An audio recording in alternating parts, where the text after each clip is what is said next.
Hi everyone! Welcome back to our YouTube channel, Connie Lesage. So, nandito na naman po tayo ngayon kasi isi-share or sasagutin ko lang yung mga ibang katanungan na hindi ko nasasagot.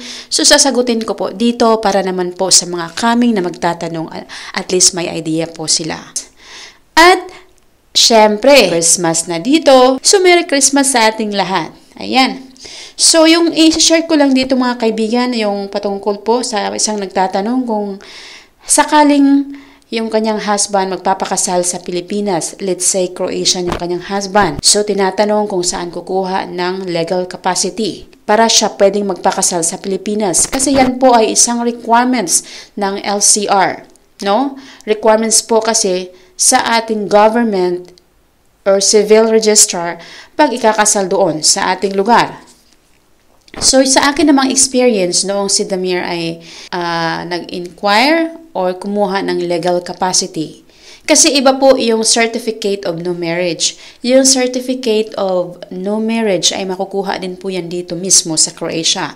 But the legal capacity ay makukuha mo lang yan sa Embassy of Croatia.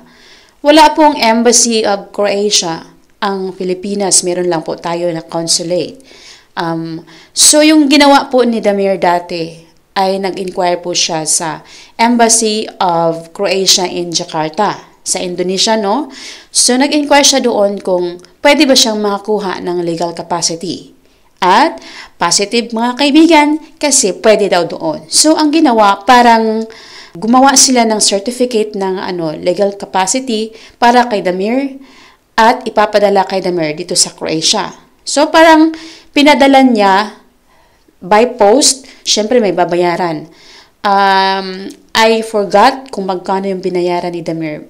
Parang may something sila online or mag-i-instruct din yan sila guys. So, mas better na mag-inquire kayo mismo sa Embassy of Croatia in Jakarta. Kasi nagbibigay talaga sila. By the time po na kami ay ikinasal din or nag-file sa registrar office, actually hindi po enough yung legal capacity. Dahil po sa Davao, ako po ay first time na nakapag-asawa. First time po kasi nilang nakaranas or naka-receive ng Croatian citizen, no, na mag-asawa ng Pinay doon sa Davao. First time doon sa Davao City. So medyo sila, nangangailangan ng additional or supporting documents.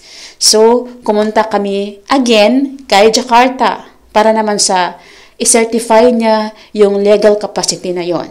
So, don't worry, inquire ka lang sa Embassy of Jakarta or Embassy ng Croatia sa Jakarta. Inquire mo about sa legal capacity, siguradong mabibigyan kayo guys. Nung aming experience, nung kumuha si Damir, sa Embassy of Croatia, ng Jakarta talaga siya kumuha. So, yun.